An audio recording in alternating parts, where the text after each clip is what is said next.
Orang yang tidak mengkafirkan orang kafir atau orang musyrik yang menyembah kepada selain Allah, berarti dia tidak lagi beriman kepada la ilaha illallah. Kita telah tahu bersama kalimat la ilaha illallah terdiri dari dua bagian, dan inilah dua rukun tauhid. Yang pertama adalah an-nafyu, penafikan, yang terkandung di dalam la ilaha. Artinya kita salahkan dan kita benci serta kita jauhi semua bentuk peribadahan kepada selain Allah subhanahu wa ta'ala. Dan rukun yang kedua adalah al-itsbat, penetapan, yang terkandung di dalam illallah. Artinya kita yakini hanya Allah subhanahu wa ta'ala yang berhak disembah. Dan dua rukun ini terkandung di dalam banyak ayat, diantaranya di surat Al-Baqarah ayat 256. فَمَنْ يَكْفُرْ بِالطَّاغُوتِ وَيُؤْمِنْ بِاللَّهِ فَقَدِ اسْتَمْسَكَ بِالْعُرْوَةِ الْوُثْقَى.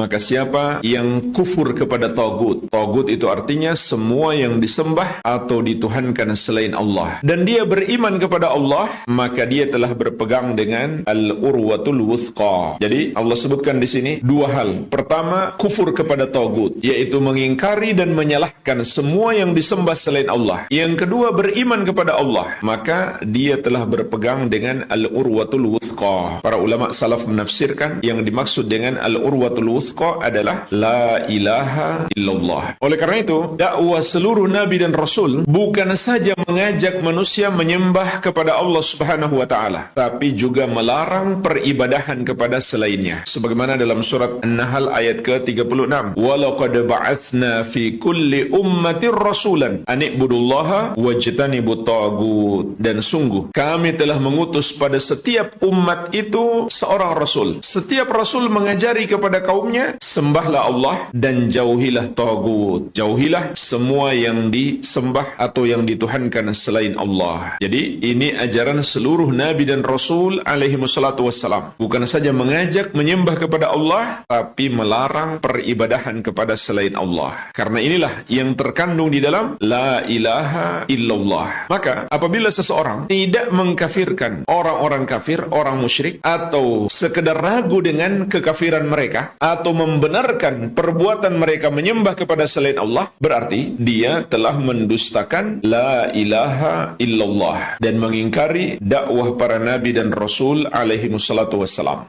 Al-Amwah menemani ibadahmu juga hijrahmu.